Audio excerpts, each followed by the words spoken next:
Ini sambil jalan kita cek untuk kelengkapan surat kuasa, silahkan dibacakan.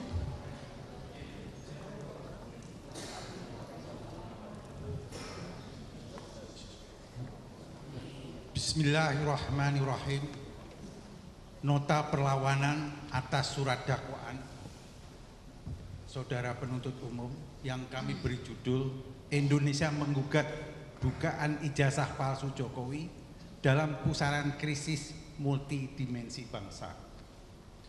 Perkenanlah kami para advokat akan membacakan nota perlawanan ini dan mohon izin kami akan membacakan secara bergantian di antara 9 advokat yang lain karena naskah ini adalah hasil kerjasama 27 advokat yang telah ditunjuk oleh terdakwa Dr. Tifa.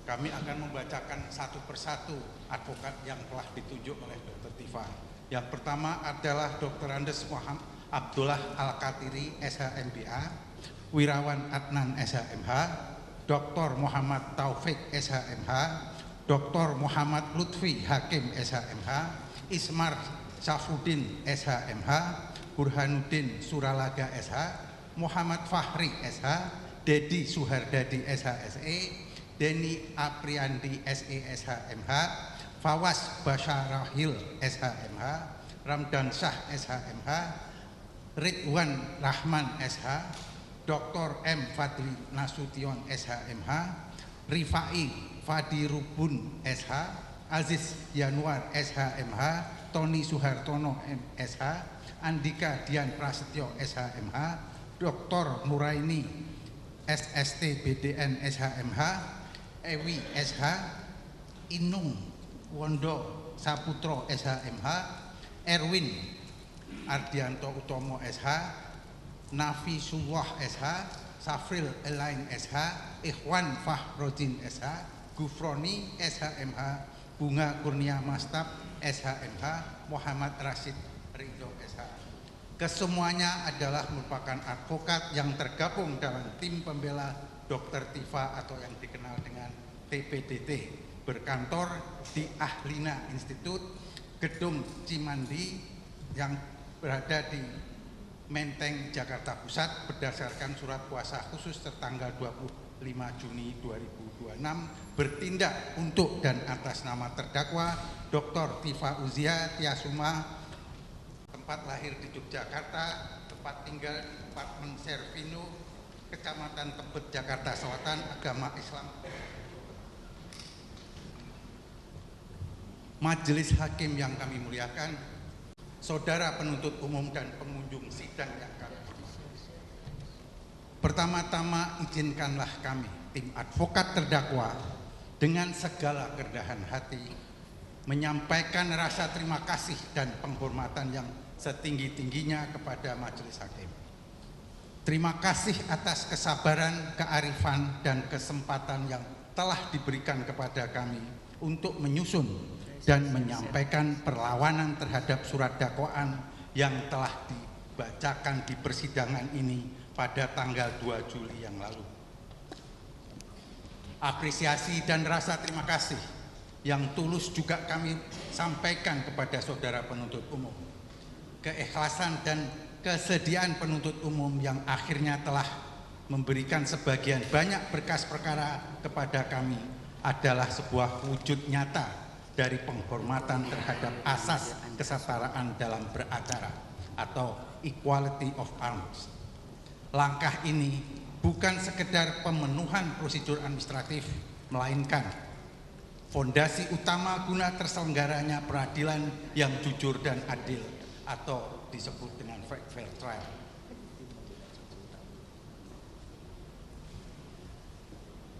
Kami menyadari dalam dinamika persidangan pada agenda-agenda sebelumnya sempat terjadi riak dan sedikit ketegangan di antara kita.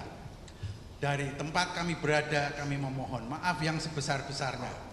Percayalah, ketegangan tersebut tidak lahir dari kebencian personal, melainkan dari sebuah benturan dialektika dan ketegasan kami dalam mempertahankan hak-hak hukum terdakwa.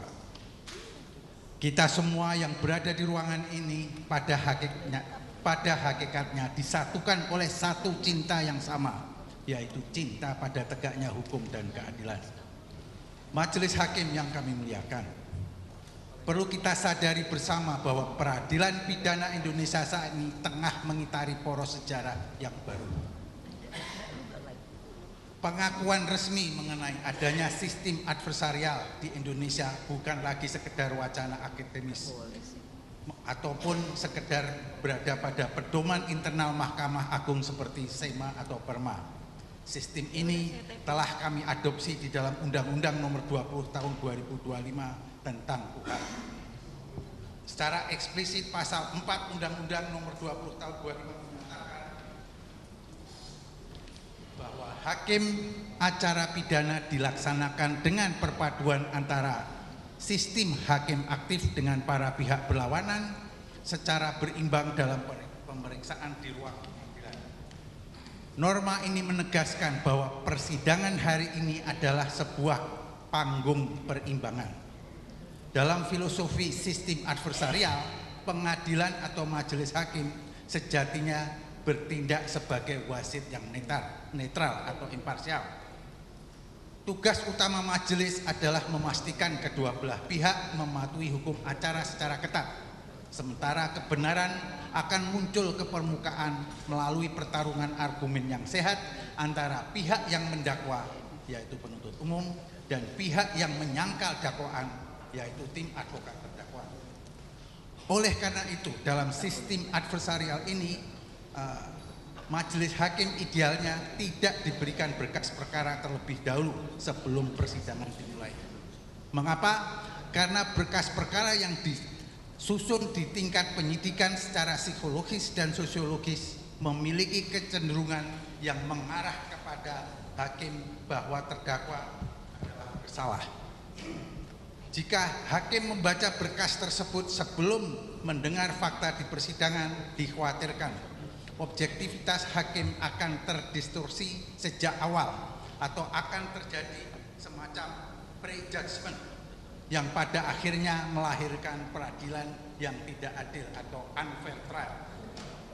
Sistem ini, yaitu sistem adversarial, menghendaki agar majelis hakim menemukan dan mengetahui fakta untuk pertama kalinya justru di dalam ruangan sidang ini. Jadi murni dari apa yang terungkap secara lisan dan visual, bukan dari asumsi tertulis yang mendahulunya. Kami memahami bahwa kultur hukum kita belum sepenuhnya sampai pada tahap itu. Namun landasan filosofis materi yang sama persis, semata-mata agar perimbangan itu nyata, bukan fata morgana. Sebab semangat mendasar dari KUHP baru tahun 2025 adalah sebuah pesan kemanusiaan yang agung. Hukum acara pidana diciptakan bukan untuk mencari cara bagaimana secara sah menghukum seseorang, melainkan bagaimana menjaga agar jangan sampai ada orang yang tidak bersalah dihukum.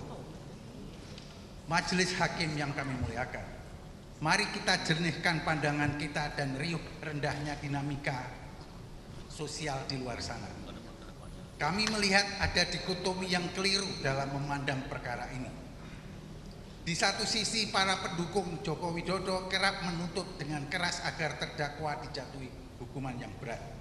Namun di sisi lain, kita bisa melihat terdakwa maupun para pendukungnya tidak pernah sekalipun menuntut agar Bapak Joko Widodo dihukum. Keinginan kami sangat sederhana, terukur, dan konstitusional. Kami hanya menuntut satu hal, agar keabsahan sebuah ijazah dapat dibuktikan secara terang benderang di hadapan hukum dan pengadilan. Namun apa yang kita saksikan sepanjang proses peradilan ini sungguh sebuah ironi yang mendalam. Ruang pengadilan yang mulia ini ternyata sengaja atau tidak telah dipersempit ruang lingkupnya. Persidangan ini ditarik menjauh dari hulu masalahnya. Kita tidak sedang diajak untuk menguji kebenaran material dari ijazah yang menjadi pokok permasalahan, melainkan kita terjebak dalam labirin penafsiran formalitas perihal pasal-pasal pencemaran nama baik dan fitnah. Persidangan ini seolah-olah dirancang untuk melompati substansi dan langsung melompat pada kesimpulan.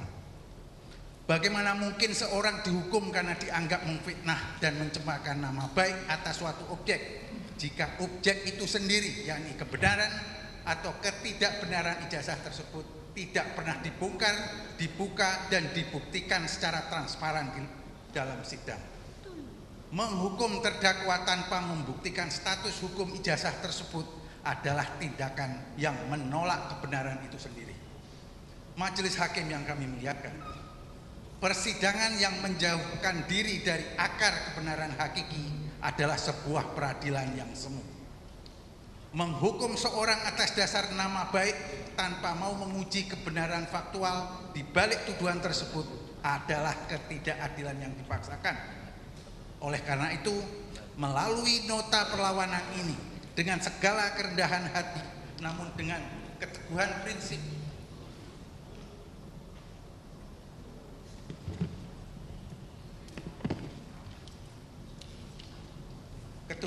yang utuh, kami mengajak majelis hakim yang mulia untuk melangkah melampaui formalitas teks undang-undang yang kaku. Kami mengajak majelis hakim yang mulia sebagai benteng terakhir keadilan untuk berani memposisikan persidangan ini bukan sebagai alat untuk menutupi kebenaran, melainkan sebagai pintu gerbang utama tempat terkuaknya kebenaran material yang sejati. Apabila persidangan ini dipaksakan hanya untuk mengadili hilir dan menolak mengadili hulu, yaitu bukti ijazah, maka demi hukum dan demi keadilan yang berdasarkan ketuhanan yang Maha Esa, persidangan yang semacam ini sudah sepatutnya dihentikan dan dinyatakan tidak diterima. Sebab membiarkan peradilan yang unfair berjalan sama saja dengan mencederai fajar baru hukum acara yang baru, yaitu Undang-Undang Nomor 20 Tahun 2025. Selanjutnya akan dilanjutkan oleh rekan kami.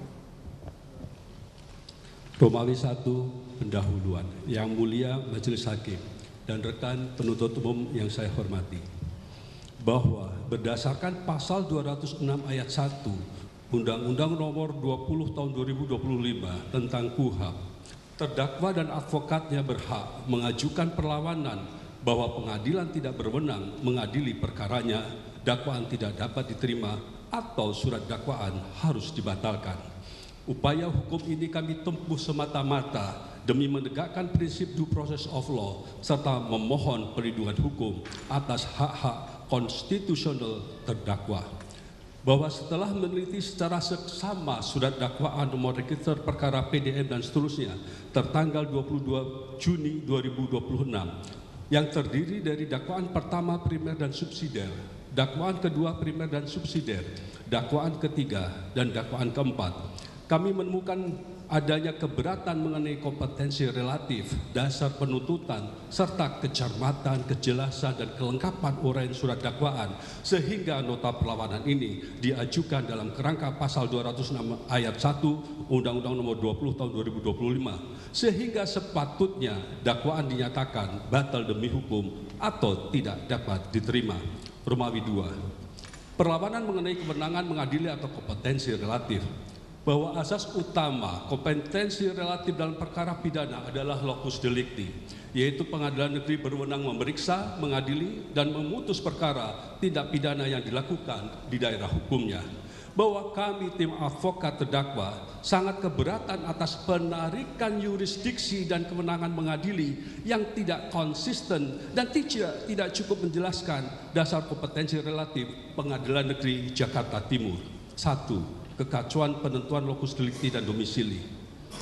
Bahwa dalam surat dakwaan kedua primer, saudara penuntut umum secara jelas menguraikan bahwa locus delicti atau tempat terjadinya tindak pidana berada di MNC Conference Hall iNews Tower, Kecamatan Menteng, Jakarta Pusat. Berdasarkan asas umum yurisdiksi, maka kompetensi relatif melekat pada Pengadilan Negeri Jakarta Pusat.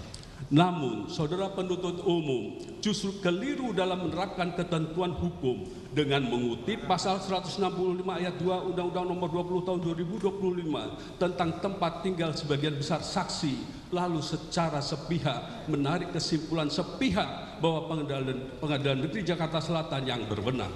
Konstruksi berpikir saudara penuntut ini sudah mengalami lompatan logika yang keliru dan fatal. Apabila penuntut umum hendak menyimpang dari asas umum locus delicti dengan menggunakan dasar pasal 165 ayat 2 Undang-Undang Nomor 20 Tahun 2025, maka surat dakwaan wajib menguraikan secara konkret, rigid, dan limitatif mengenai alasan mengapa tempat tinggal terdakwa, kediaman terakhir, tempat terdakwa ditemukan atau ditahan, atau tempat kediaman sebagian besar saksi lebih relevan dan lebih dekat dibanding pengadilan negeri tempat tidak pidana didalilkan terjadi. 2. Ketidakjelasan dasar penunjukan Pengadilan Negeri Jakarta Timur melalui SK KMA, bahwa kebingungan saudara penuntut umum memuncak ketika tiba-tiba memaksakan wewenang Pengadilan Negeri Jakarta Timur dengan mendasarkan pada pasal 166 Undang-Undang Nomor 20 Tahun 2025 Yungto Surat Keputusan Ketua Mahkamah Agung RI Nomor 114 dan seterusnya tanggal 22 Juni 2026. Patut dicermati, SK KMA tersebut secara limitatif dan spesifik menuju PN Jakarta Timur untuk mengadili perkara atas nama Dr. KRMT Roy Suryo Noto Diprojo dan kawan-kawan. Hal ini adalah pelanggaran terhadap azas delegatus non protes delicale, bahwa apabila SK KMA nomor 114 tahun 2026 dijadikan dasar kompetensi relatif PN Jakarta Timur, penuntut umum wajib menunjukkan bahwa SK KMA tersebut secara tegas mencakup perkara terdakwa Dr. Tifauzia Tiasuma, bukan hanya perkara atas nama Dr. KRMT Rosuryo Noto Diprojo DKK. Selain itu, penuntut umum wajib menguraikan hubungan perkara, dasar penggabungan, atau alasan penunjukan PN Jakarta Timur secara konkret di dalam surat dakwaan. Bahwa terdakwa Dr. Tifauzia Tiasuma diajukan dalam berkas perkara tunggal yang terpisah dan berdiri sendiri, memaksakan perluasan yurisdiksi PN Jakarta Timur terhadap terdakwa dengan cara menumpang pada SK KMA subjek hukum lain adalah tindakan penyelundupan hukum yurisdiksi yang mencederai asas kompetensi relatif. Bahwa surat dakwaan tidak konsisten dalam membangun dasar kompetensi relatif. Sebagian uraian menunjuk Jakarta Pusat, sebagian menunjuk Jakarta Selatan, tetapi kesimpulannya menarik kewenangan ke Pengadilan Negeri Jakarta Timur tanpa uraian yang cukup mengenai syarat pasal 165 dan pasal 166 Undang-Undang Nomor 20 Tahun 2025. Oleh karena itu, Pengadilan Negeri Jakarta Timur secara relatif tidak berwenang mengadili terdakwa. Romawi 3. Perlawanan surat dakwaan tidak dapat diterima karena ketidakjelasan dasar dakwaan setelah adanya pencabutan pengaduan dan penghentian perkara terhadap terlapor lain. Yang mulia Majelis Hakim, yang saya hormati rekan penuntut umum, bahwa surat dakwaan saudara penuntut umum harus dinyatakan tidak dapat diterima karena hak menuntut dari negara telah gugur demi hukum. Pasal 24 Undang-Undang Nomor 1 Tahun 2023 tentang KUHP menyatakan ayat 1, dalam hal tertentu, pelaku tindak pidana hanya dapat dituntut atas dasar pengaduan. Ayat 2, tindak pidana aduan harus ditentukan secara tegas dalam undang-undang. Bahwa KUHP baru secara tegas menyatakan tindak pidana penghinaan sebagaimana pasal 433, pasal 434, dan pasal 436 sampai pasal 438 tidak dapat dituntut jika tidak ada pengaduan dari korban tidak pidana. Bahwa pasal 29 Undang-Undang Nomor 1 Tahun 2023 tentang KUHP baru menyatakan bahwa pengaduan dalam KUHP baru harus diajukan dalam tenggang waktu 6 bulan sejak orang yang berhak mengadu mengetahui adanya tindak pidana apabila ia bertempat tinggal di Indonesia, atau 9 bulan apabila bertempat tinggal di luar wilayah negara kesatuan Republik Indonesia. Bahwa pasal 30 Undang-Undang Nomor 1 Tahun 2023 tentang KUHP baru menyatakan pengaduan juga dapat ditarik kembali oleh pengadu dalam waktu 3 bulan sejak tanggal pengaduan diajukan, dan pengaduan yang telah ditarik kembali tidak dapat diajukan lagi. Bahwa berdasarkan fakta-fakta prosedural sebagai berikut. Satu laporan untuk semua terlapor. Bahwa kasus Aqua bermula dari laporan polisi dan atau aduan yang diajukan oleh saudara Joko Widodo terkait isu keabsahan ijazah. Laporan tersebut diajukan sebagai satu kesatuan laporan terhadap beberapa orang terlapor, total 8 orang terlapor, termasuk saudara Egy Sujana, saudara Damai Harilubis, saudara Rismon Simanjuntak, dan terdakwa Dr. Tifauzia Tyasuma. 2. Adanya perdamaian dan penerimaan SP3 terhadap terlapor lain. Bahwa pada tanggal 8 Januari 2026, saudara Egy Sujana dan saudara Damai Harilubis telah mengadakan pertemuan apa yang disebut silaturahmi kedamaian dengan saudara Joko Widodo di Solo yang ditindaklanjuti dengan penyerahan permohonan restoratif justice pada tanggal 10 sampai 12 Januari 2026. Pada tanggal 15 Januari 2026, penyidik Polda Metro Jaya resmi mengabulkan permohonan tersebut dan menerbitkan surat perintah penghentian penyidikan tentang setelah adanya pencabutan laporan atau aduan secara resmi oleh pelapor. 3. Berlakunya pasal 79 ayat 4 Undang-Undang Nomor 20 Tahun 2025 dan Asas Odelbarheid van Klacht bahwa rumpun pasal pencemaran nama baik merupakan delik aduan absolut atau absolute klacht delik. Dalam doktrin hukum pidana yang universal berlaku asas Odelbarheid van Klacht atau sifat tidak terbagi-baginya pengaduan. Artinya, aduan tersebut merupakan satu kesatuan yang tidak dapat dipecah-pecah atau splitsing. Hal ini dipertegas secara hukum material formal dalam pasal 79 ayat 4 Undang-Undang Nomor 20 Tahun 2025 atau KUH baru yang menentukan bahwa pencabutan laporan terhadap salah satu terlapor dalam laporan yang sama otomatis berakibat pada gugurnya laporan terhadap seluruh terlapor lainnya. Konsekuensi logis dicabutnya laporan terhadap saudara Egy Sujana dan kawan-kawan adalah gugurnya laporan polisi secara keseluruhan termasuk terhadap terdakwa Dr. Tifauzia Tyasuma. Pasal 79 ayat 4 Undang-Undang Nomor 20 Tahun 2025 mengatur bahwa pencabutan laporan atau pengaduan hanya dapat dilakukan setelah pelaku memenuhi seluruh kesepakatan. Selanjutnya, pasal 79 ayat 5 menentukan bahwa setelah seluruh kesepakatan terlaksana, perkara wajib dihentikan dan dimintakan penetapan pengadilan. Dengan demikian, apabila dalam laporan yang sama telah terjadi pencabutan pengaduan dan penghentian perkara terhadap sebagian terlapor, penuntut umum wajib menjelaskan mengapa dasar penghentian tersebut tidak berlaku terhadap terdakwa, terutama apabila objek laporan, korban atau pelapor, dan rangkaian peristiwa yang didalilkan adalah sama. Bahwa pasal 79 ayat 5 menyatakan setelah seluruh kesepakatan terlaksana, perkara wajib dihentikan dan dimintakan penetapan pengadilan. Bahwa ketentuan tersebut tidak boleh dibaca secara sempit hanya sebagai administrasi penyidikan terhadap nama tertentu apabila substansi pengaduan dan nomor laporan adalah satu kesatuan. Setidak-tidaknya penuntut umum wajib menjelaskan mengapa pencabutan pengaduan dalam delik aduan absolut dapat dipilah untuk sebagian orang tetapi dipertahankan terhadap terdakwa. Bahwa apabila penuntut umum berdalih bahwa terdapat unsur delik biasa seperti pasal 32, 35 Undang-Undang ITE atau hoax, maka penuntut umum telah melakukan rekayasa kualifikasi atau dwelling in the kualifikasi.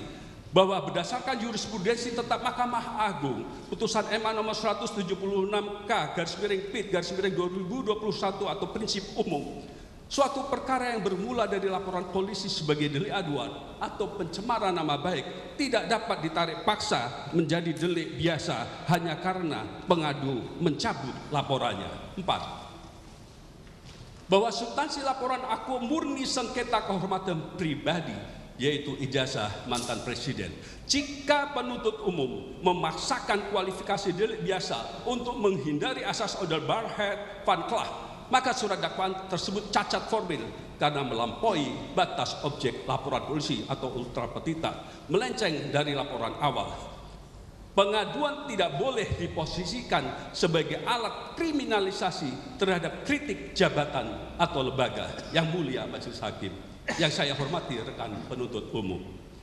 bahwa putusan MK nomor 105 garis miring PUU 22 tahun 2024 menafsirkan frasa orang lain dalam pasal 27A dan pasal 45 ayat 4 Undang-Undang ITE sebagai individu atau perorangan dan mengecualikan lembaga pemerintah, sekelompok orang dengan identitas spesifik atau tertentu, institusi, korporasi, profesi, atau jabatan.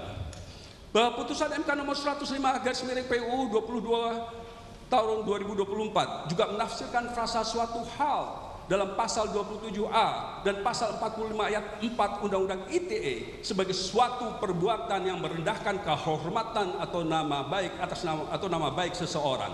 Tidak berlaku jika yang direndahkan kehormatan atau nama baiknya adalah pejabat publik atau korporasi.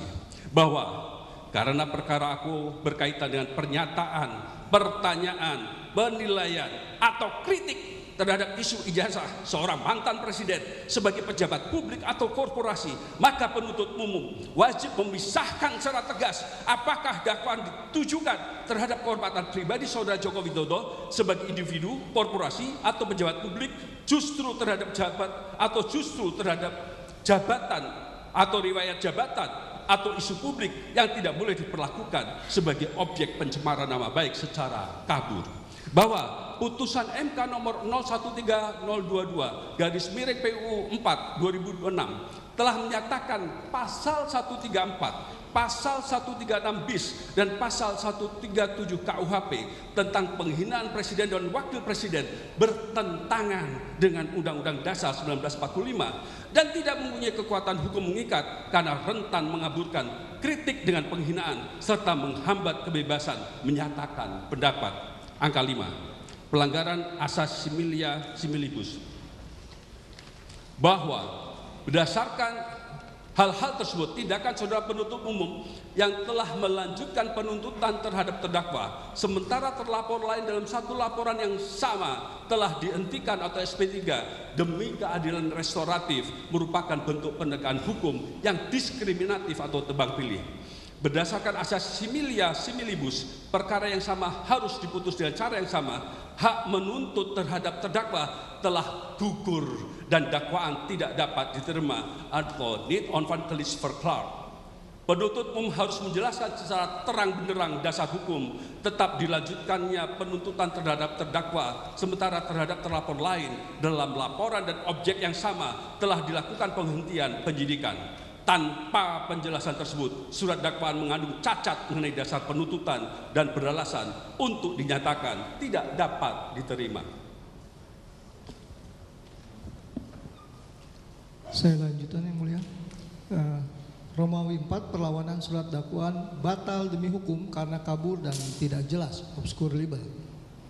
Majelis hakim yang kami muliakan, rekan penuntut umum dan pengunjung sidang yang kami hormati, bahwa berdasarkan pasal 75 ayat 2 huruf B Undang-Undang nomor 20 tahun 2025 tentang Kitab Undang-Undang Hukum Acara Pidana, surat dakwaan wajib memuat uraian secara cermat, jelas, dan lengkap mengenai tindak pidana yang didakwakan dengan menyebutkan waktu dan tempat tindak pidana dilakukan. Pasal 75 ayat 3 Undang-Undang nomor 20 tahun 2025 menentukan bahwa surat dakwaan yang tidak memenuhi ketentuan tersebut batal demi hukum. 41. Pelanggaran nyata terhadap asas legalitas kurung buka kurung tutup non retroaktif. Bahwa saudara penuntut umum menyatakan tempus delikti perbuatan terdakwa terjadi pada kurun waktu Maret hingga Mei 2025, Undang-Undang nomor 1 tahun 2023 KUHP baru belum berlaku efektif, baru berlaku 3 tahun setelah diundangkan, yakni tanggal 2 Januari 2026. Maka berdasarkan pasal 622 Undang-Undang nomor 1 tahun 2023 dan aturan peralihan hukum yang berlaku pada saat tempus delikti adalah KUHP lama, Wetboek van Strafrecht, Zungto Undang-Undang ITE tahun 2024.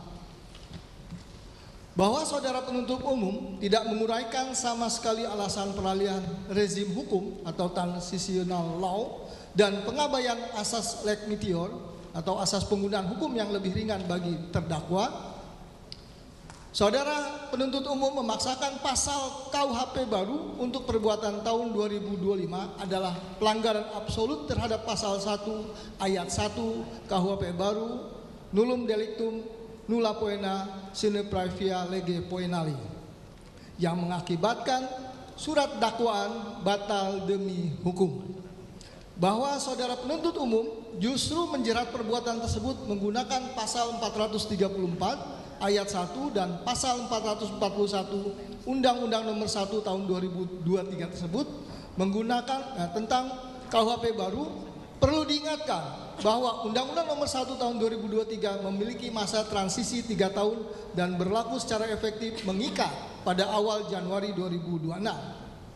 Penggunaan ketentuan material KUHP baru untuk mengadili peristiwa hukum tahun 2025 adalah pelanggaran terhadap asas legalitas, lex temporis delicti, hukum tidak boleh berlaku surut.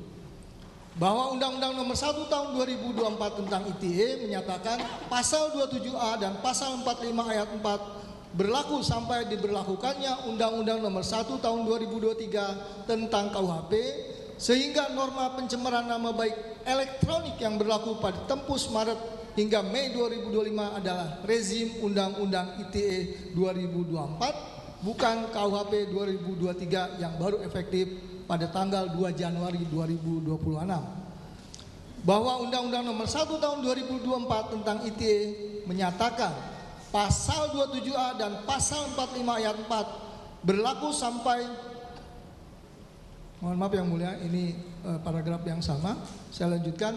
Undang-Undang Nomor 1 Tahun 2023 tentang KUHP mulai berlaku pada tanggal 2 Januari 2026 karena tempus delicti yang didakwakan terjadi pada Maret sampai Mei 2025. Penggunaan pasal 434 ayat 1 jungto pasal 441 ayat 1 jungto pasal 126 ayat 1 Undang-Undang Nomor 1 Tahun 2023 terhadap peristiwa tahun 2025 harus diuji berdasarkan asas legalitas dan asas lex temporis delicti.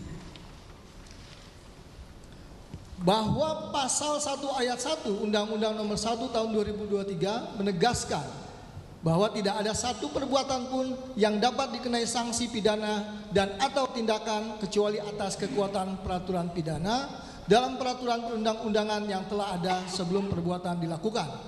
Dengan demikian, KUHP baru tidak dapat dipakai untuk memperluas dasar pemidanaan terhadap perbuatan yang didalilkan sebelum KUHP baru berlaku.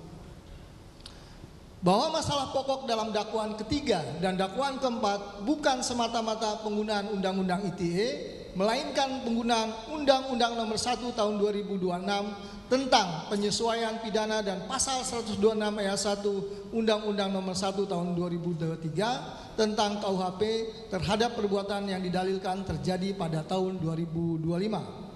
Karena Undang-Undang Nomor 1 Tahun 2026 dan KUHP baru sama-sama baru berlaku pada tanggal 2 Januari 2026, penggunaannya terhadap peristiwa Maret sampai Mei 2025 harus diuji berdasarkan asas legalitas dan lex temporis delicti.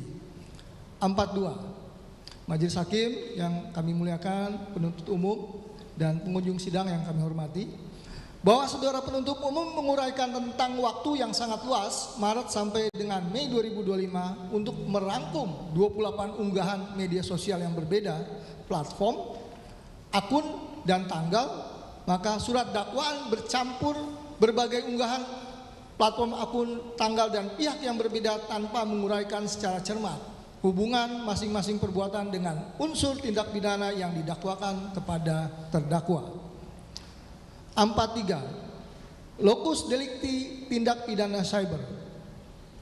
Bahwa dalam sistem peradilan pidana khususnya yang menyangkut tindak pidana cyber berdasarkan Undang-Undang Informasi dan Transaksi Elektronik, pemahaman yang presisi mengenai locus delicti atau tempat terjadinya tindak pidana dan tempus delicti waktu terjadinya tindak pidana adalah syarat mutlak yang bersifat kumulatif guna menentukan kompetensi relatif suatu pengadilan. bahwa saudara penuntut umum dalam surat dakwaan nomor rek perkara PDM-1-EO.2/06/2026 telah secara nyata mengacaukan penentuan lokus delikti dan tempus delikti dengan cara merangkum 28 unggahan media sosial dari berbagai platform, akun, dan tanggal yang berbeda dalam rentang waktu yang sangat luas, Maret sampai dengan Mei 2025. Pengacauan ini tampak sengaja dilakukan guna memaksakan yurisdiksi yang tidak sesuai dengan fakta material, sehingga membuat dakwaan menjadi kabur atau obscure libel. Bahwa dalam doktrin hukum pidana cyber terdapat garis demarkasi hukum yang tegas yang kita kenal sebagai asas uploader atau pemuat konten dan asas downloader atau pengakses pengunduh konten. Bahwa untuk menentukan dan menguji kebenaran tentang teori lokus delikti di ruang cyber, saudara penuntut umum di dalam surat dakwaannya wajib hukumnya menguraikan secara jelas, cermat, dan transparan mengenai anatomi hubungan teknis digital sebagai berikut. 1. Di mana perbuatan memuat atau upload berita atau konten media sosial yang dipermasalahkan tersebut secara fisik dilakukan. 2. Di mana tempat atau server atau lokasi real access internet memuatnya berita tersebut pertama kali. 3. Oleh siapa berita atau konten tersebut diunduh atau didownload. Dan yang keempat, di mana lokasi geografis real ketika berita atau konten tersebut kemudian diunduh dan diterima oleh pelapor. Bahwa uraian kronologi digital tersebut sangat esensial, mengingat pengguna internet yang atau viewer yang melihat atau yang mengunduh downloader secara pasif tidak secara otomatis memindahkan lokus delikti perbuatan ke tempat di mana mereka mengakses konten tersebut, kecuali terdapat pembuktian unsur niat jahat atau mens rea dan tindakan aktif actus reus untuk mentransmisikan ulang. Izin yang mulia untuk melanjutkan. Penerapan hukum dan teori pada kasus konkret perkara akuo. Bahwa apabila teori lokus delikti siber melalui asas uploader dan downloader di atas diterapkan secara objektif pada perkara terdakwa Dr. Tifauzia Tiasuma, maka penentuan kompetensi relatif pengadilan wajib dikembalikan pada fakta di mana kejadian mengakses, mengunggah, atau di mana akibat materialnya secara nyata diterima oleh pelapor. Bahwa berdasarkan fakta hukum yang ada, apabila pelapor Saudara Joko Widodo melihat, mengunduh, download, atau menerima informasi konten yang dipersoalkan tersebut berada dalam radius wilayah teritorial hukum Jakarta Selatan, maka secara hukum lokus delikti sah dari peristiwa pidana ini mutlak berada di wilayah hukum Jakarta Selatan. Bahwa konsekuensi yuridis dari penerapan asas ini mengikat pada kewenangan relatif aparat penegak hukum, di mana laporan polisi sepatutnya diproses melalui Kepolisian Resor Jakarta. Kepolisian Resor Kota Poresta Jakarta Selatan, dan persidangannya berada di wilayah yurisdiksi Pengadilan Negeri Jakarta Selatan. Bahwa proses penyidikan dan penuntutan dalam perkara akuo tidak dapat ditarik atau dilimpahkan secara sepihak ke Kepolisian Daerah Polda Metro Jaya atau dipaksakan ke Pengadilan Negeri Jakarta Timur tanpa dasar hukum yang dapat dipertanggungjawabkan menurut pasal 84 KUHP. Bahwa asas uploader dan downloader ini merupakan doktrin khusus lex specialis yang senantiasa menyertai konstruksi pasal-pasal cyber dalam Undang-Undang ITE demi menjamin asas kepastian hukum, legal certainty, dan mencegah terjadinya penyalahgunaan kewenangan, abuse of power berupa pemilihan forum pengadilan secara sepihak, forum shopping oleh penuntut umum. Bahwa berdasarkan seluruh uraian di atas, karena surat dakwaan penuntut umum terbukti gagal menguraikan perihal asas uploader dan downloader secara jelas guna menguji teori lokus delikti, maka surat dakwaan tersebut cacat formil, kabur, dan Pengadilan Negeri Jakarta Timur secara relatif tidak berwenang untuk memeriksa dan mengadili perkara akuo. 4.4. Pencampuran perbuatan pihak ketiga ke dalam dakwaan terdakwa. bahwa dari 28 unggahan media sosial yang dijadikan dalil dalam surat dakwaan oleh saudara penuntut umum sendiri mengakui dalam dakwaannya bahwa hanya 5 unggahan yang merupakan perbuatan terdakwa, sementara 23 unggahan lainnya adalah milik pihak ketiga seperti akun @EGSujana_channel, @sianiparismon, @Abraham Samad Speak Up, dan lain-lain yang tidak ada hubungan hukumnya dengan terdakwa. Memasukkan perbuatan orang lain ke dalam dakwaan terdakwa melanggar asas pertanggungjawaban pidana yang bersifat individual, Strafsonderschuld, dan membuat dakwaan menjadi menyesatkan atau misleading. Bahwa surat dakwaan harus menjelaskan apakah unggahan pihak ketiga tersebut ditempatkan sebagai perbuatan terdakwa, alat bukti konteks, rangkaian perbuatan bersama, atau bentuk penyertaan. Jika dimaksudkan sebagai rangkaian perbuatan bersama, surat dakwaan wajib menguraikan bentuk kontribusi terdakwa, hubungan kehendak, hubungan kausal, dan dasar pertanggungjawaban pidana individual terdakwa. Tanpa uraian tersebut, dakwaan menjadi tidak cermat, tidak jelas, dan tidak lengkap, dan karena itu harus dinyatakan tidak dapat diterima. 4.5. Mencampur adukan dua rezim hukum pidana material berbeda, bahwa bukan semata-mata penggunaan KUHP lama dan KUHP baru dalam satu berkas, melainkan tidak jelas dasar lex temporis delicti untuk setiap dakwaan. Untuk peristiwa yang didalilkan terjadi pada tahun 2025, penuntut umum wajib menunjukkan dasar hukum pidana material yang telah berlaku pada saat perbuatan dilakukan, bukan norma yang baru berlaku pada 2 Januari 2026. Bahwa dalam satu berkas dakwaan yang sama, saudara penuntut umum menggunakan Undang-Undang Nomor 1 Tahun 2023 KUHP baru pada dakwaan pertama dan ketiga, namun menggunakan pasal 310 ayat 1 KUHP lama pada dakwaan kedua subsidiar untuk peristiwa yang beririsan. Pencampuran dua poros hukum material yang berbeda sifat dan masa berlakunya ini merugikan hak terdakwa. Hal ini menunjukkan ketidakkonsistenan penuntut umum dalam menentukan hukum pidana material yang berlaku terhadap tempus delicti yang sama. Bahwa apabila penuntut umum hendak menggunakan KUHP 2023 setelah 2 Januari 2026 terhadap perbuatan tahun 2025, penuntut umum wajib menguraikan dasar hukum transisional, asas lex meteor, dan hubungan antara Undang-Undang ITE 2024 dengan KUHP 2023 secara cermat. Bahwa ketiadaan uraian transisional tersebut membuat dakwaan melanggar asas legalitas dan menimbulkan ketidakjelasan hukum yang merugikan hak pembelaan terdakwa. Bahwa penggunaan pasal 126 ayat 1 KUHP baru mengenai perbuatan berlanjut tidak cukup hanya dicantumkan dalam rumusan pasal dakwaan saja. Surat dakwaan wajib menguraikan mengapa perbuatan-perbuatan yang didalilkan yang terdiri dari berbagai unggahan lintas akun, lintas platform, lintas tanggal, dan lintas konteks dapat dipandang sebagai suatu perbuatan berlanjut. Tanpa uraian tersebut, dakwaan kabur karena tidak menjelaskan dasar penghubung antara perbuatan yang dijadikan satu rangkaian dakwaan. 4.6. Cacat hukum akibat rekayasa prosedural, overcharging, dan ketiadaan hasil audit digital forensik, cacat uraian unsur pasal 32 dan pasal 35 Undang-Undang ITE.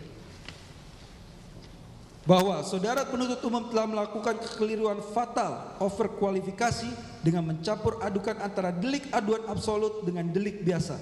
Pasal 32 dan pasal 35 Undang-Undang Nomor 11 Tahun 2028 tentang ITE menyebutkan: 1. Setiap orang dengan sengaja dan tanpa hak atau melawan hukum dengan cara apapun mengubah, menambah, mengurangi, melakukan transmisi, merusak, menghilangkan, memindahkan, menyembunyikan suatu informasi elektronik dan atau dokumen elektronik milik orang lain atau milik publik.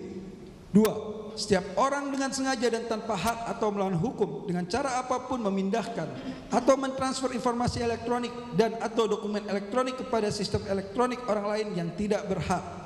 3. Terhadap perbuatan sebagaimana dimaksud pada ayat 1 yang mengakibatkan terbukanya suatu informasi elektronik dan atau dokumen elektronik yang bersifat rahasia menjadi dapat diakses oleh publik dengan keutuhan data yang tidak sebagaimana mestinya. Pasal 35, setiap orang dengan sengaja dan tanpa hak atau melawan hukum melakukan manipulasi, penciptaan, perubahan, penghilangan, pengerusakan informasi elektronik dan atau dokumen elektronik dengan tujuan agar informasi elektronik dan atau dokumen elektronik tersebut dianggap seolah-olah data yang otentik. Izin dilanjutkan. Bahwa unsur mengubah, menambah, mengurangi, kemudian melakukan transmisi sebagaimana diatur di pasal 32 dan dalam tanda kutip membuat informasi elektronik seolah-olah otentik sebagaimana diatur di pasal 35 Undang-Undang Informasi dan Transaksi Elektronik adalah delik formil material yang mensyaratkan pembuktian ilmiah atau secara scientific crime. Bahwa penuntut umum telah gugur di dalam mendalihkan unsur ini karena tidak melampirkan berita acara pemeriksaan atau BAP ahli forensik digital dari Barreskrim Polri ataupun laboratorium yang terakreditasi baik berupa print screen atau tangkapan layar dan tidak memiliki nilai pembuktian forensik. Untuk membuktikan adanya manipulasi source code, metadata dan digital footprint, ketidakhadiran alat bukti ilmiah ini membuat dakwaan pasal 32 dan pasal 35 Undang-Undang Informasi dan Transaksi Elektronik menjadi kabur, spekulatif dan tidak cermat atau obscure libel. Bahwa pengenaan pasal yang berlebihan atau overcharging adalah bentuk rekayasa prosedural atau procedural engineering atau abuse of process yang sengaja dipasang dengan ancaman hukuman tinggi semata-mata untuk merampas kemerdekaan terdakwa dalam artian agar dapat menahan dan melompati kewajiban mediasi keadilan restoratif atau yang kita mengenalnya sebagai restoratif justice. Tindakan ini tentu saja menabrak semangat hukum pidana sebagai upaya terakhir atau kita mengenalnya sebagai ultimum remedium. Pengenaan pasal 32 dan pasal 35 Undang-Undang Informasi dan Transaksi Elektronik harus diikuti uraian konkret mengenai perbuatan teknis yang didakwakan kepada terdakwa. Tanpa uraian tersebut, surat dakwaan tidak memenuhi syarat cermat, jelas dan lengkap sebagaimana pasal 75 ayat 2 huruf B Undang-Undang Nomor 20 Tahun 2025. Bahwa dakwaan mengenai pasal 32 dan pasal 35 Undang-Undang Informasi dan Transaksi Elektronik adalah memanipulasi, mengubah dokumen elektronik, kabur dan prematur secara material. Hal ini mengingat segala perbuatan yang diuraikan dalam surat dakwaan merupakan perbuatan penyampaian pendapat. Bahwa saudara penuntut umum tidak melampirkan atau mendasarkan dakwaannya pada alat bukti ilmiah dasar yang secara sah berupa hasil audit forensik digital dari laboratorium yang sudah bersertifikasi yang membuktikan adanya jejak digital atau digital footprint, manipulasi data primer oleh terdakwa tanpa bukti ilmiah konkret tersebut berlaku asas conditio sine qua non bahwa dakwaan ini kehilangan landasan hukum yang objektif. Bahwa alat bukti laboratoris atau forensik digital yang dirujuk dalam surat dakwaan tidak diuraikan secara konkret sebagai pembuktian perbuatan teknis terdakwa berupa mengubah apa yang dimaksudkan mengubah, menambah, mengurangi, mentransmisikan, merusak, menghilangkan, memindahkan atau menyembunyikan informasi elektronik dan atau dokumen elektronik sebagaimana unsur pasal 32 Undang-Undang Informasi dan Transaksi Elektronik, yakni melakukan manipulasi, penciptaan, perubahan, penghilangan atau pengerusakan informasi elektronik dan atau dokumen elektronik dengan tujuan agar dianggap seolah-olah data tersebut otentik sebagaimana unsur pasal 35 Undang-Undang Informasi dan Transaksi Elektronik.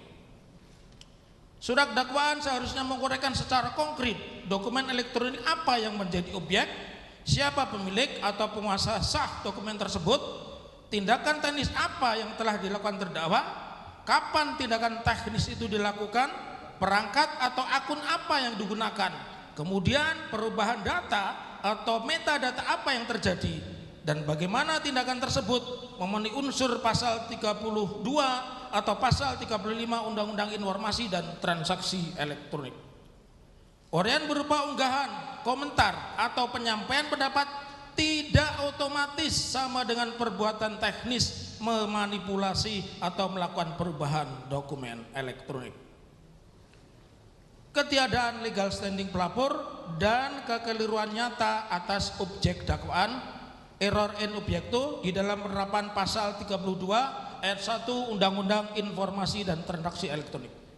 1. Bahwa saudara penuntut umum di dalam surat dakwaannya mendakwa terdakwa dengan pasal 32 ayat 1 Undang-Undang Informasi dan Transaksi Elektronik secara dogmatis, esensi filosofis dan yuridis pasal 32 ayat 1 Undang-Undang Informasi dan Transaksi Elektronik adalah untuk melindungi integritas, kerahasiaan dan kedaulatan atas informasi elektronik dan atau dokumen elektronik dari tindakan-tindakan yang melawan hukum seperti mengubah, menambah, mengurangi, melakukan transmisi, merusak, menghilangkan, memindahkan atau menyembunyikan yang mana objek tersebut merupakan dalam tanda kutip milik orang lain atau milik publik. 2. Bahwa di dalam doktrin hukum pidana cyber sifat mutlak kepemilikan atau ownership possessory right atas suatu informasi atau dokumen elektronik ditentukan oleh karakteristik digitalnya yang mengalami dematerialisasi atau dematerialization, berbeda dengan dokumen analog atau fisik yang pembuktian kepemilikannya bersandar pada penguasaan fisik secara nyata atau korpus.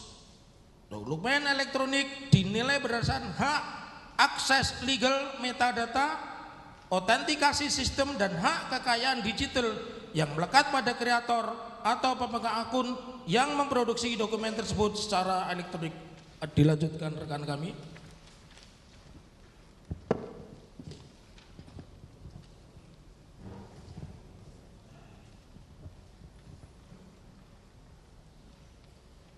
Tiga, bahwa dalam perkara akuo objek informasi elektronik dan atau dokumen elektronik yang dipersoalkan dan dijadikan basis dakwaan oleh saudara penuntut umum secara nyata dan sah merupakan milik saudara Dian Sandi, bukan milik saudara Joko Widodo.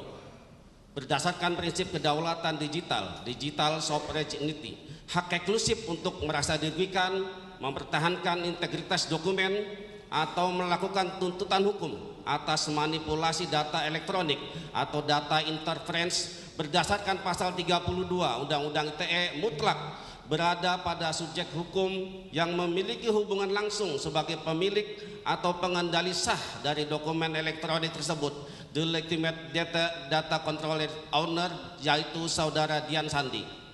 4. Bahwa dengan demikian konstruksi dakwaan saudara penuntut umum telah terjebak ke dalam kekeliruan yang sangat mendasar mengenai objek perkara, error in objecto. Saudara penuntut umum telah menyamakan kedudukan antara orang yang disebut namanya di dalam dokumen analog dengan pemilik sah dari entitas dokumen elektronik itu sendiri, cyber. Kekeliruan konseptual ini melanggar asas lex specialis derogat lex generali, di mana karakteristik hukum cyber yang berbasis pada data ownership diabaikan demi memaksakan kepentingan pelaporan.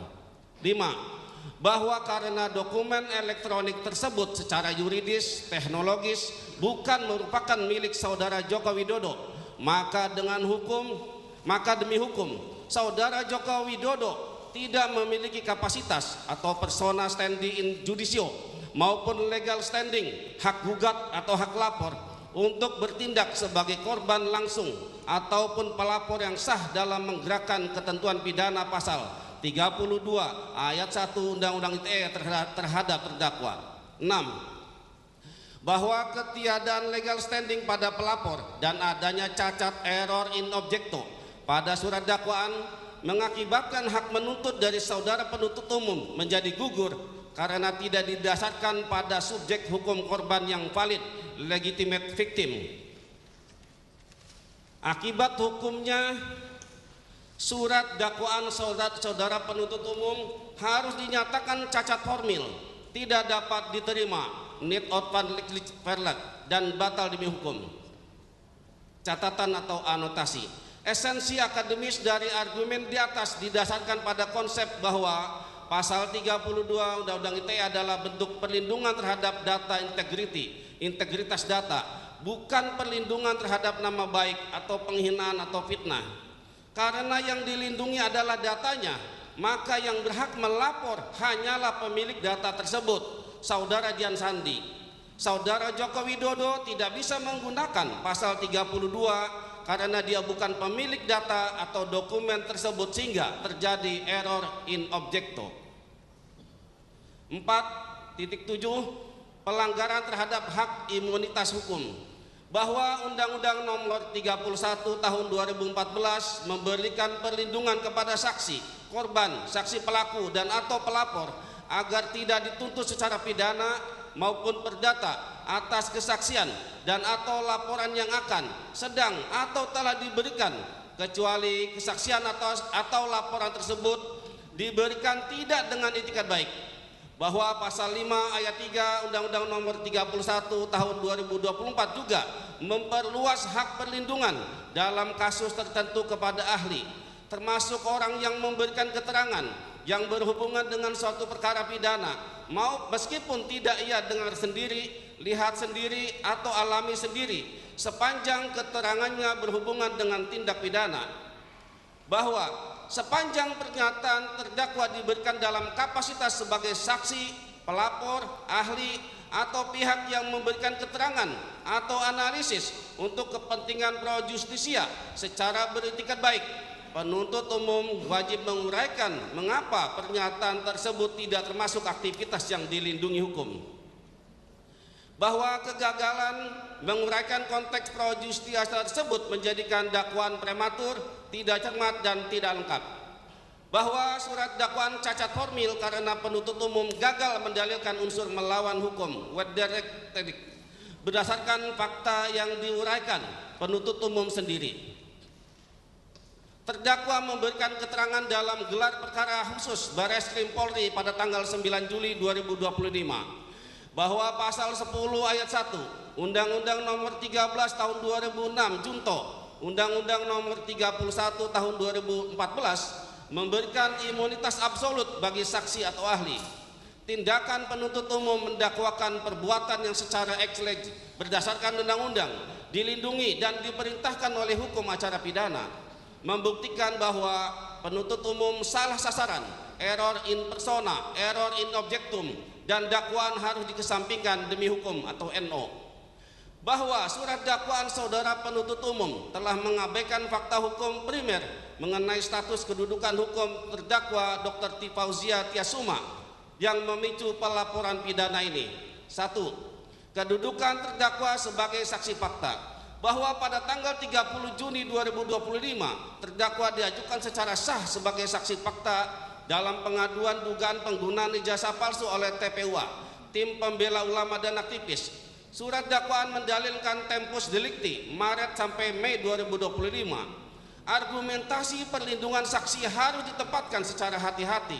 Perlindungan pasal 10 Undang-Undang Nomor 31 Tahun 2014 terutama relevan terhadap laporan, keterangan, dan partisipasi terdakwa dalam proses pro justisia, bukan otomatis terhadap seluruh pernyataan publik sebelum forum pro justisia tersebut. 2. Perlindungan hukum pasal 10 Undang-Undang Nomor 31 Tahun 2014 bahwa setiap menyampaikan pendapat, hasil analisis keilmuan dan observasi di hadapan penyidik Polri yang bersifat pro justisia dilindungi secara absolut oleh pasal 10 ayat 1 dan ayat 2 Undang-Undang Nomor 31 Tahun 2014 tentang perubahan atas Undang-Undang Nomor 13 Tahun 2006 tentang perlindungan saksi dan korban. Undang-undang menegaskan bahwa saksi dan ahli tidak dapat dituntut secara hukum, baik pidana maupun perdata atas keterangan atau kesaksian atau keterangan yang diberikannya. Keterangan yang diberikan oleh saksi dan atau ahli dalam forum pro justisia memperoleh perlindungan hukum berdasarkan pasal 10 Undang-Undang Nomor 31 Tahun 2014.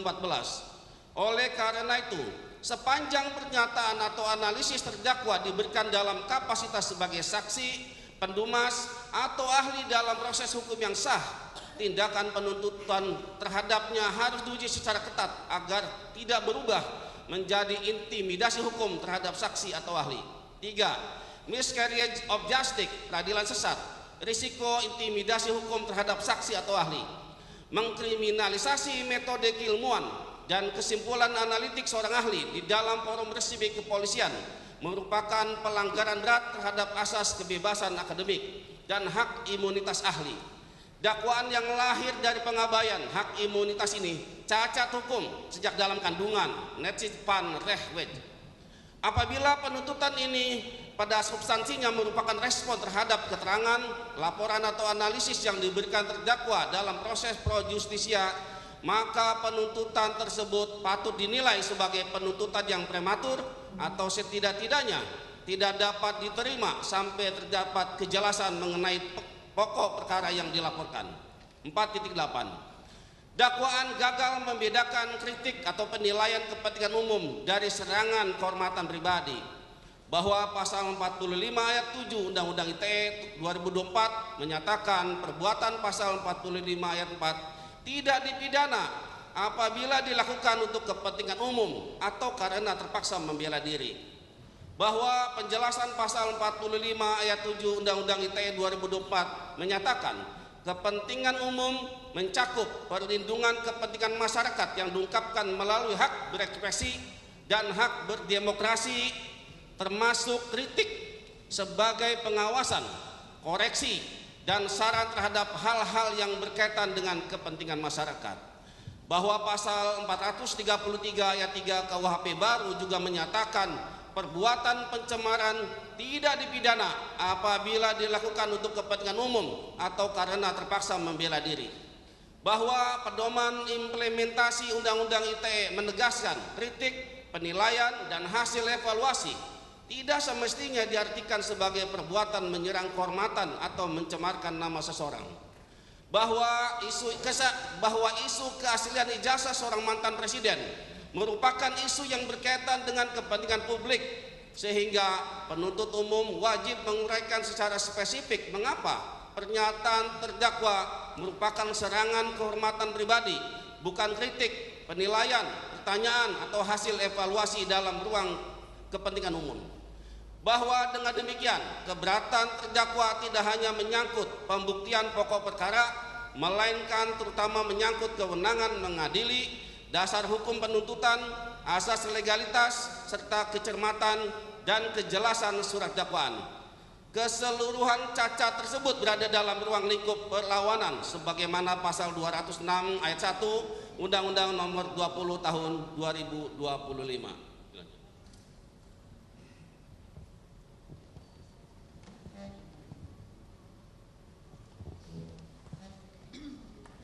Bismillah. 5.1 Perlawanan atas dakwaan penuntut umum yang menjadikan produk jurnalistik sebagai objek pidana. 5.1 Kekeliruan mendasar, pencampuran rezim hukum, concurrence of legal regimes. Penuntut umum telah melakukan kekeliruan fundamental dengan mencampur adukan rezim hukum pidana umum atau KUHP dan hukum cyber Undang-Undang ITE untuk mengadili produk jurnalistik. Berdasarkan asas lex specialis derogat legi generali, hukum yang khusus mengesampingkan hukum yang umum, produk jurnalistik yang tunduk pada Undang-Undang Nomor 40 Tahun 1999 tentang pers dan Undang-Undang Penyiaran tidak dapat ditarik ke ranah pidana umum. Ketika penuntut umum mengabaikan batasan sektoral ini, dakwaan yang dihasilkan secara otomatis menjadi cacat hukum atau fatal flaw. 5.2 Hakikat produk jurnalistik, realitas publik bukan realitas pidana. Tayangan televisi seperti talk show atau berita cetak digital bukanlah sebuah kejahatan, melainkan manifestasi dari kebebasan pers yang dilindungi konstitusi. Produk jurnalistik memiliki karakteristik khusus. 1. Diproduksi melalui mekanisme sensor internal atau proses redaksional yang ketat. 2. Tunduk sepenuhnya pada kode etik jurnalistik. 3. Berfungsi sebagai instrumen pemenuhan hak atas informasi publik, public's rights to know. Secara akademis, pers bertindak sebagai the fourth estate atau pilar keempat demokrasi. Oleh karena itu, sebuah produk jurnalistik harus dinilai dengan parameter etik dan jurnalisme, bukan dengan kacamata hukum pidana normatif. 5.3. Pelanggaran due process of law dan mekanisme penyelesaian sengketa. Undang-undang pers telah menyediakan jalur khusus, restoratif justice murni, jika ada pihak yang merasa dirugikan oleh pemberitaan, yaitu melalui hak jawab dan hak koreksi, pasal 5 ayat 2 dan ayat 3 Undang-Undang Pers, dan mediasi di Dewan Pers, pasal 15 ayat 2 huruf D Undang-Undang Pers. Dalam doktrin hukum pers, hak jawab adalah filter pidana. Jika mekanisme ini belum ditempuh, maka tindakan penuntut umum yang langsung memidanakan produk jurnalistik adalah tindakan yang prematur dan tidak sah.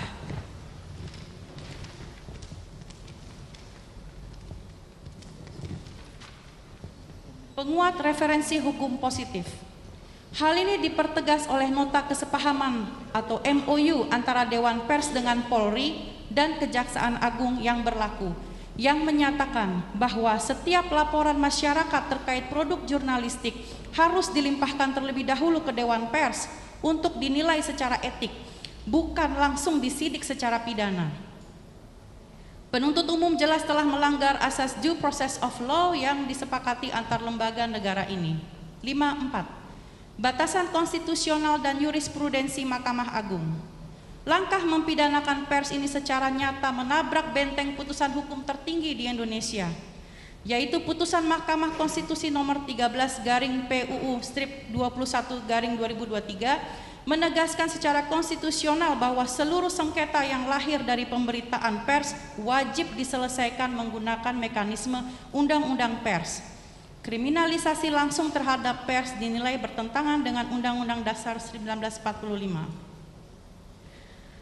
Berikutnya, jurisprudensi Mahkamah Agung atau putusan MA nomor 1608K/PIT/2005 dalam perkara majalah Tempo versus Tommy Winata. Mahkamah Agung menegaskan bahwa karya jurnalistik melekat prinsip itikat baik atau good faith untuk kepentingan publik. Oleh karena itu, karya pers tidak dapat dinilai secara kaku dengan hukum pidana, dan Undang-Undang Pers harus diposisikan sebagai payung hukum utama. 5.5. Dampak akademis dan sosial, ancaman chilling effect bagi demokrasi. Secara wawasan ilmiah hukum dan komunikasi, membiarkan dakwaan ini lolos akan menciptakan apa yang disebut sebagai chilling effect atau efek gentar. Jika setiap produk kritis jurnalistik diancam dengan pasal-pasal karet KUHP atau Undang-Undang ITE, maka akan terjadi sebagai berikut.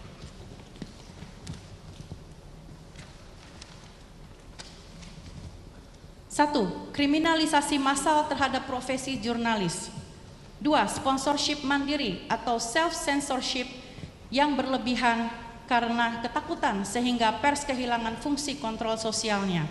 3. Kemunduran ruang demokrasi di mana hukum digunakan sebagai alat pembungkaman atau legal harassment. Kesimpulan, menarik realitas jurnalistik ke dalam realitas pidana adalah langkah mundur dalam negara hukum, karena penuntut umum melompati mekanisme wajib undang-undang pers dan melanggar asas lex specialis, maka dakwaan ini sudah sepatutnya dinyatakan tidak dapat diterima. C.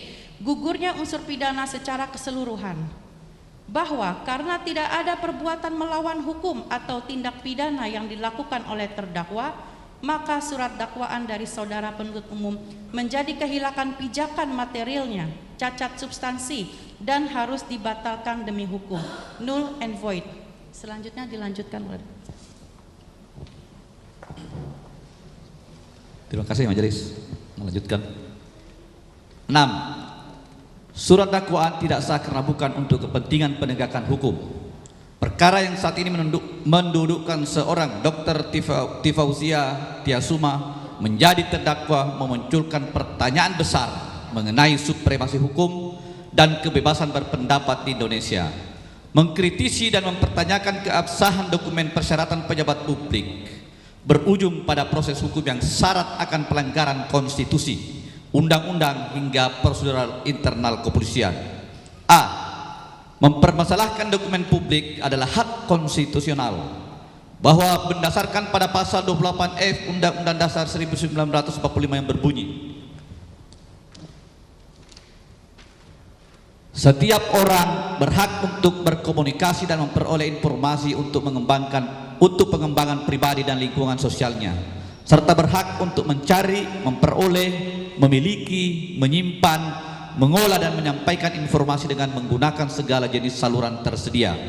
1. Tindakan terdakwa dalam membaca, mengkaji dan menganalisa dokumen digital yang dimuat oleh Dian Sandi merupakan bentuk pengejawantahan dari hak konstitusional untuk mencari, memperoleh dan mengolah informasi secara hukum.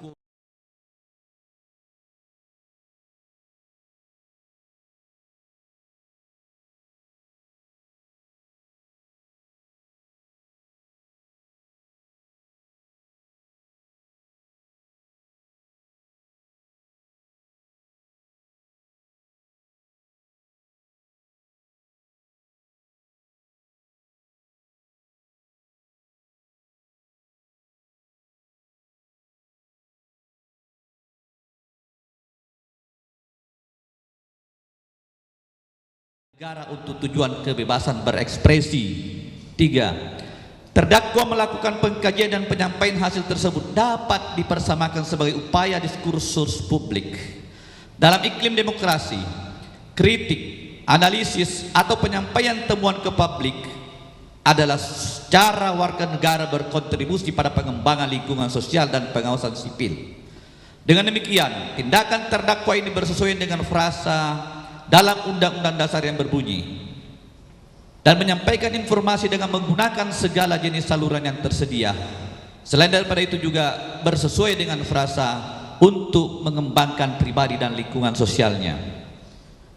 Jika penuntut umum berargumentasi sebaliknya bahwa pasal 28F Undang-Undang Dasar 1945 tidak berlaku bagi terdakwa karena mengandung niat jahat atau mens rea untuk mencemarkan nama baik pemilik dokumen ijazah, maka penuntut umum wajib menguraikan secara terperinci niat terdakwa ini. Artinya, surat dakwaan harus mengubah hal yang abstrak, niat di dalam pikiran, menjadi suatu yang konkret melalui uraian rangkaian perbuatan terdakwa. Uraian ini harus disampaikan dengan cermat bagaimana pengkajian tersebut dilandasi oleh itikat buruk dan kesengajaan untuk menyerang kehormatan secara spesifik. Karena uraian seperti ini tidak ada dalam surat dakwaan, maka surat dakwaan tersebut harus dianggap kabur atau obskur libel dan harus dibatalkan. B.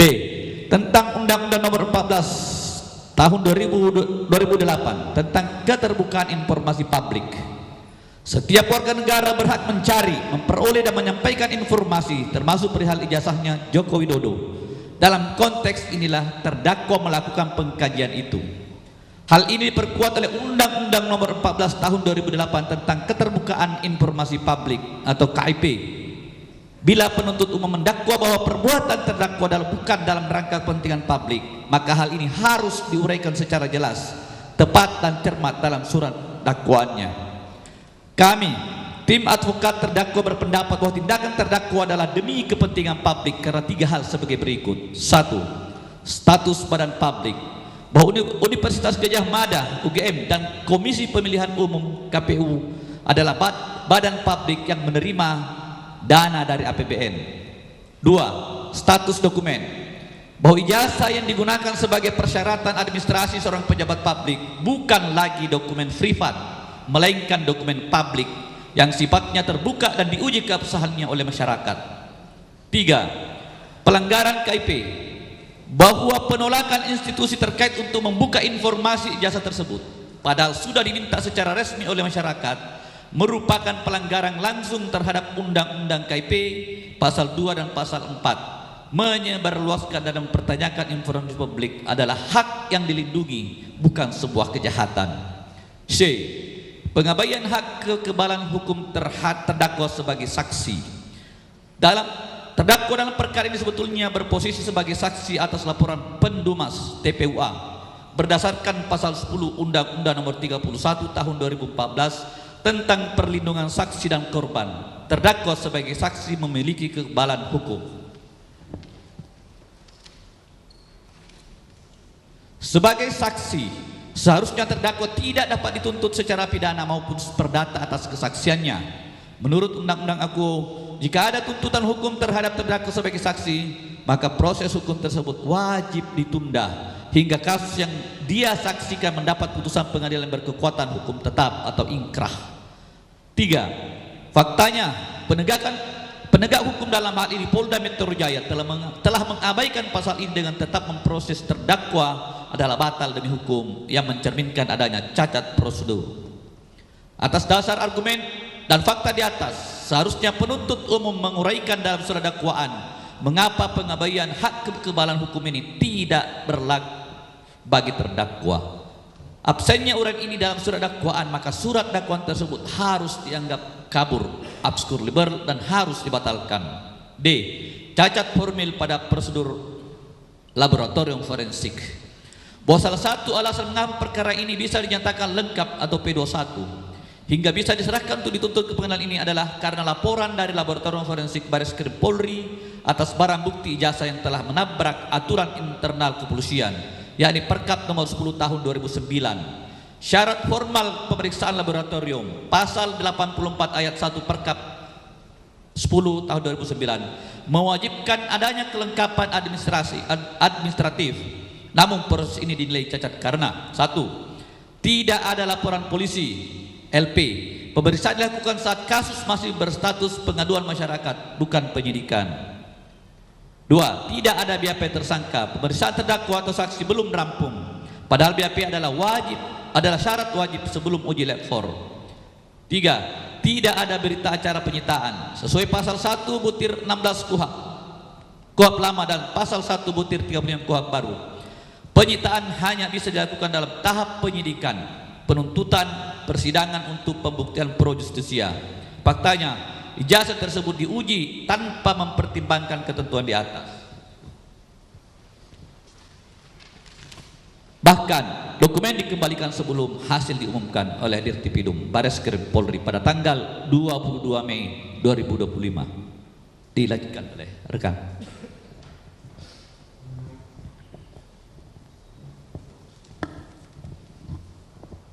Kami lanjutkan, Yang Mulia. Bahwa tanpa pemenuhan syarat formil dan administrasi secara ketat, pihak Lab 4 Polri memiliki kewajiban hukum untuk menolak dan mengembalikan permohonan pemeriksaan.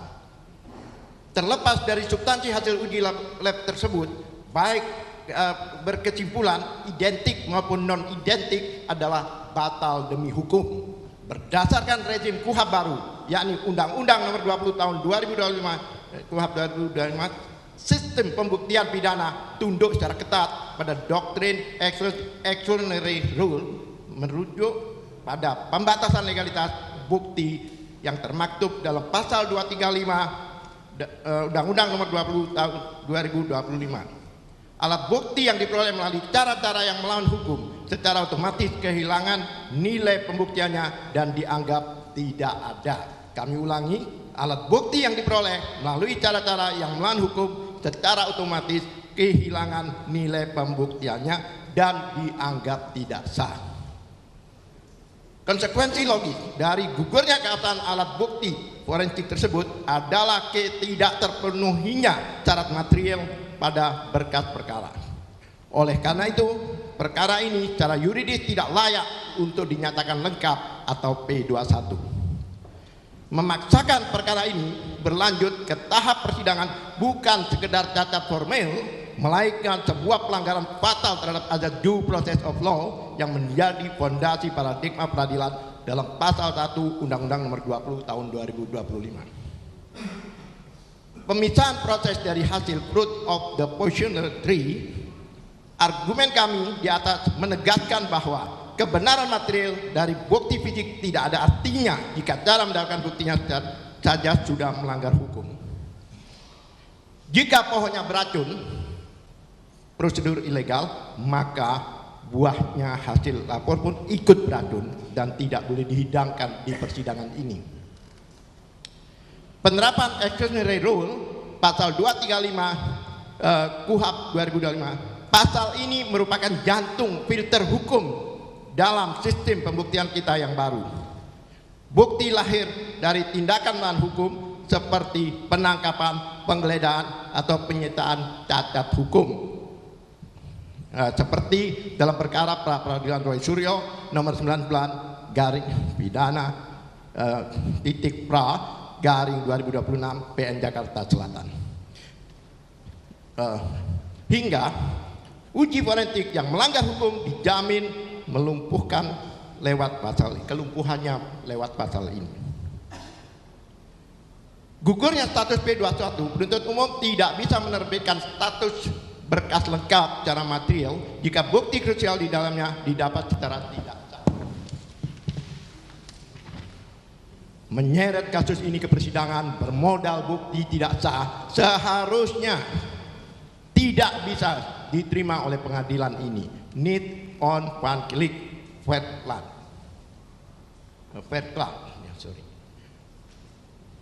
Fondasi due process of law pasal 1 KUHP 2025 pasal pertama dalam Undang-Undang Nomor 20 Tahun 2025 ini secara paradigmatik mengatur bahwa hukum acara pidana diciptakan untuk membatasi kewenangan aparat secara konstitusional dan memastikan seluruh tahapan hukum berjalan adil dan prosedural. Kami bacakan ke-8 kesimpulan dan permohonan. Petitum. Berdasarkan keseluruhan uraian analisis yuridis di atas, tim advokasi atas nama terdakwa memohon kepada Majelis Hakim Peradilan Negeri Jakarta Timur yang mulia untuk berkenan menjatuhkan putusan celah dengan amar putusan sebagai berikut. 1. Menerima dan mengabulkan nota perlawanan dari tim advokasi terdakwa Dr. T. Fauzia Tiasuma untuk seluruhnya. Kedua, menyatakan Pengadilan Negeri Jakarta Timur tidak berwenang secara relatif untuk memeriksa, mengadili dan memutus perkara pidana nomor Rek PDN 133 garing M1 titik 1 titik 14 garing EO titik 2 garing 06 garing 2026 Akuo. Menyatakan surat dakwaan jaksa penuntut umum nomor Rek perkara PDM 133 garing M titik 1 titik 14 garing EO titik 2 garing 06 garing 2026 tidak dapat diterima atau need on one click farland karena gugurnya hak menuntut akibat pencabutan pengaduan dan pelanggaran imunitas saksi. 4. Menyatakan surat dakwaan jaksa penuntut umum batal demi hukum, null and void, dikarenakan kabur, tidak cermat dan melanggar asas legalitas obscure libel. 5. Memerintahkan agar pemeriksaan perkara terhadap terdakwa Dr. Fauzia Tiasuma dihentikan. 6. Memulihkan nama baik, kemampuan, kedudukan serta harkat dan martabat terdakwa Dr. Fauzia Tiasuma pada keadaan semula. 7. Membebankan biaya perkara yang timbul kepada negara. Atau apabila Majelis Hakim yang mulia berpendapat lain, mohon menjatuhkan putusan yang seadil-adilnya. Ex aequo et bono. Jakarta, 9 Juli 2026, tim advokat Dr. Tifa, Dr. Randas Abdullah Al-Kateri, SHMBE dan kawan-kawan. Terima kasih. Itu ya, sudah dibacakan lengkap untuk perlawanan dari terdakwa melalui tim advokatnya. Bapak ada soft copy? Ada ya.